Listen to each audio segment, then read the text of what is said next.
When you hear the phrase, design your life, I want you to pause and sit with that for a second, because the truth is most people don't design their life. They default into it. They wake up, they go to work, they come home, they repeat. And years go by like that. Not because they don't care, not because they don't want more, but because no one ever handed them the permission slip to stop and ask, wait a second, am I the one holding the pencil here, or is someone else drawing this for me? Here's the reality. If you don't own the blueprint, someone else will. And believe me, people are more than willing to hand you their version of how your life should look. Your parents might push you toward the career they never got to have. Your boss wants you to work late because it benefits their bottom line. Your friends have opinions about who you should date, where you should live, how you should act.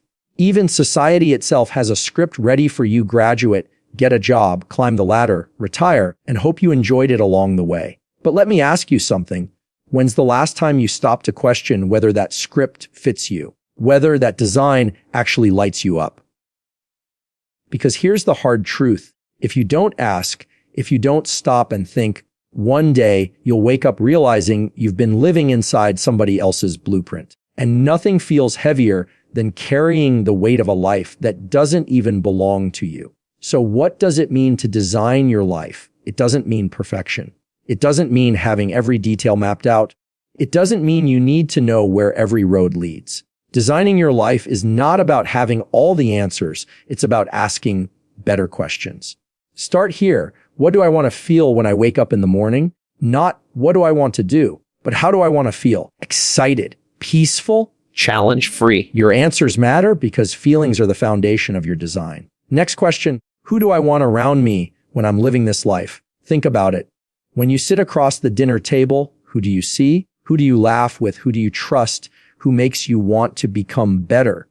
If you can picture that, you're already shaping the blueprint. And one more question when people watch me live, my kids, my friends, my coworkers, what do I want them to learn about what's possible?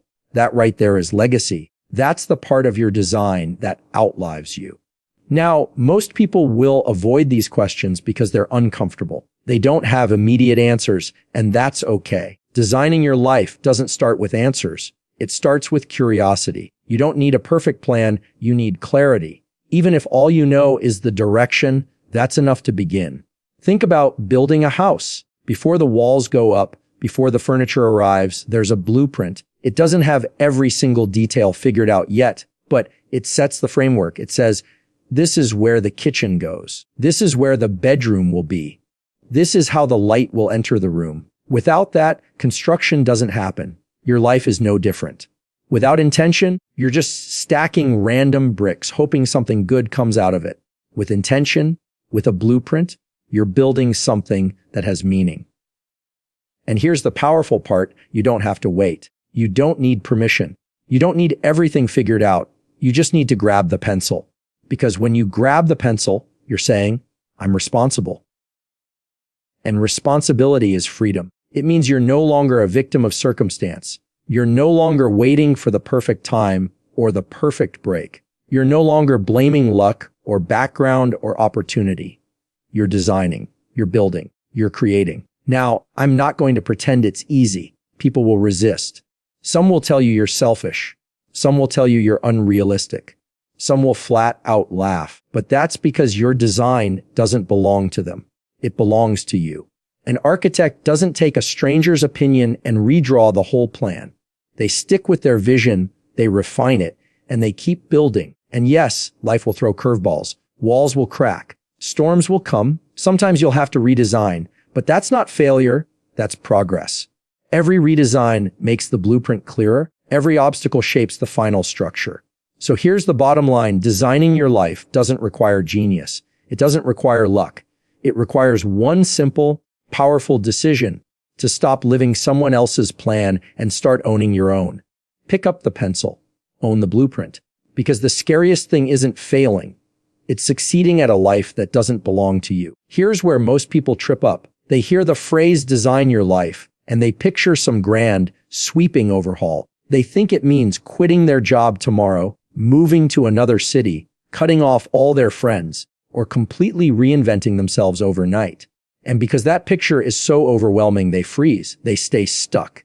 And another year goes by.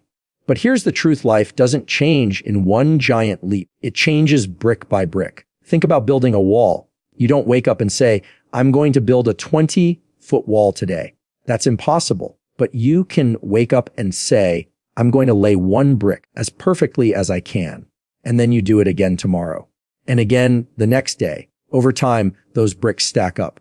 And before you know it, you're standing in front of something solid, something strong, something that didn't exist before. That's how you design your life, not in massive dramatic moments, but in small, consistent actions. Wake up 15 minutes earlier. That's a brick.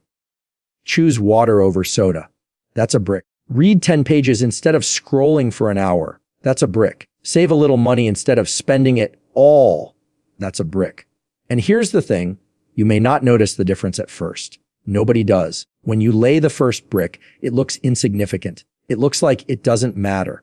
But give it time. Give it consistency. A year later, you'll look back and realize you've built a foundation strong enough to carry a life you're proud of. The problem is, most people don't have the patience for bricks. They want the wall without the work. They want the house without the foundation. They want results without the habits that create them. And so they try to leap. They try to sprint. They go all in for a week, burn out, and quit. That's why consistency beats intensity every time. Intensity can get you started, but consistency keeps you going. And if you want proof, look at your own life. Think about the good and bad habits you already have. None of them appeared overnight. They showed up brick by brick. The person you are today is simply the result of the bricks you've been laying for years, sometimes without even realizing it. That's the scary part, but also the empowering part. If you don't like the wall you've built, you don't have to knock the whole thing down. You just need to start laying different bricks. Let me put it another way. Small doesn't mean weak. Small means sustainable. Small means repeatable. Small means powerful. The difference between someone who changes their life and someone who stays the same is rarely one massive decision. It's usually a series of small, intentional ones that compound over time. Here's an example. Let's say you want to get in shape. You don't need to sign up for a 2-hour workout every day for the rest of your life. That's intensity, and it won't last. But what if you started with 10 minutes? Just 10, and you did it every day. After a week, it becomes a habit. After a month, you start to notice changes. After a year, you don't even recognize yourself anymore. Not because you sprinted, but because you laid one brick at a time. Or take relationships. You don't build strong relationships with one grand gesture. You build them with small, consistent actions. Checking in, listening, showing up, making time. One brick at a time, you build trust. And trust is the wall that holds people together. So when you think about designing your life, stop trying to picture the entire mansion. Just ask yourself, what's the brick I can lay today? What's the small choice that moves me one step closer to the life I want? And here's the mindset shift. Don't measure success by how big the action looks. Measure it by whether or not you laid a brick, because one brick is infinitely more progress than none. Now let me warn you, this process isn't flashy. It's not glamorous. Nobody's going to clap for you when you choose to read a book instead of binge watching another show. Nobody's going to notice when you start saving small amounts of money. Nobody's going to throw you a party because you woke up earlier. But those small, unseen choices, they're the exact reason your future self will thank you. The wall you're building is invisible at first. But one day, people will look at you and wonder how you did it. They'll call it luck or talent or discipline. But you'll know the truth. It wasn't luck. It wasn't one massive moment. It was bricks every single day. So here's my challenge to you. Forget the mansion. Forget the perfect plan. Forget the pressure of needing to figure everything out right now. Just grab one brick. Lay it today. Lay it tomorrow. And keep laying it until one day you look back and realize, I built this. I designed this. And I did it one brick at a time. Because that's how you design a life worth living. Not by dreaming about walls, but by laying the bricks that build them. So you've picked up the pencil. You've started laying the bricks. But now comes the part most people struggle with, stepping fully into the role of the architect of your own life. And here's what I mean by that. You've got to stop apologizing for the design you're building. Stop shrinking to make other people comfortable. Stop asking for permission to live a life that you know is yours to create. Because here's the truth: an architect doesn't run their blueprint past every stranger on the street. They don't redesign the building every time someone raises an eyebrow. They don't ask, "Do you think this is okay? Do you approve?" No. They see the vision, they trust the plan, and they build with conviction. And that's how you have to treat your life. Because your blueprint, the one you've been sketching, the one you've been building, won't make sense to everybody. Some people won't understand it. Some people won't agree with it. And that's fine. It's not their design. It's yours. Let me tell you why this matters. If you live your life as though you're just a worker on someone else's project, you'll always feel small. You'll always feel replaceable. But when you step into the role of the architect, something changes. You carry yourself differently. You make decisions differently. You stop living reactively and start living intentionally. And people notice that. They might not always like it, but they respect it. Now, let's be real. Being the architect doesn't mean the design is flawless. Buildings crack, storms come. Sometimes the blueprint has to be adjusted. And life is no different. You'll make mistakes. You'll face setbacks. You'll even tear down parts of what you've built and start again. But that's not failure. That's refinement. That's what every good architect does. They don't quit when the foundation shifts. They don't throw away the entire vision because one wall collapsed. They adapt. They redesign. They keep building. That's the mindset you need. I am not just living my life. I am building it. And builders don't quit halfway. Now, here's a trap you need to watch out for: comparison. The fastest way to lose sight of your blueprint is to look over the fence at somebody else's. You'll see their walls going up faster, their house looking prettier, their design looking more impressive, and you'll start to doubt your own. You'll start thinking, maybe I should copy them. Maybe my plan isn't good enough. But listen to me, every blueprint is different because every builder is different. Your timeline is not their timeline. Your strengths, your dreams, your vision, they're unique. If you abandon your design to copy someone else's, you'll always end up living in a house that doesn't feel like home. So instead of comparison, choose conviction. Conviction that your design matters. Conviction that your small daily bricks are adding up. Conviction that even if no one else understands it, now one day the vision will be clear. And here's the thing.